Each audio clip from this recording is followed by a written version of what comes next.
need to be very purposeful when we have this discussion, that if we talk at all about cutting personnel, we also have to talk at the same time, how do we overcome that loss of, boots on the ground with best practices? What you have to do is strategically shave the budget off. So as the city changes, you don't add more, you refocus things.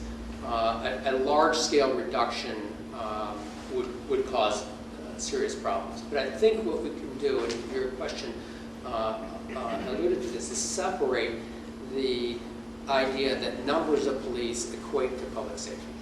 What we know from a large amount of research is that there's no clear linkage between numbers beyond a certain minimal level and safety. People tend to want to think about this in that way, that there's maybe response time and just presence, but really what matters is what the police are doing, much more than how many.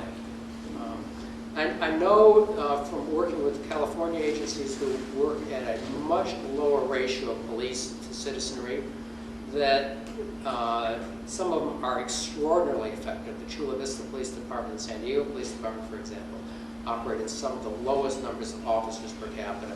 And one of the ways they do that is to civilianize a lot of positions. They use a lot more technology.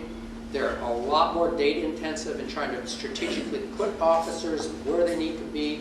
They engage community members, business owners, and others much more effectively, much greater use of volunteers.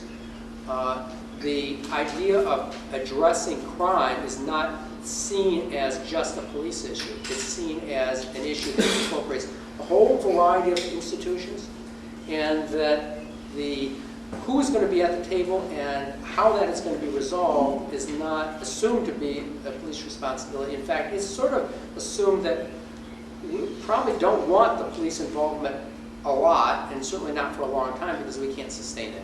Police are, and the police we want anyway, are very expensive. They're highly trained, they're highly motivated, they're very intelligent. Those people don't come cheap.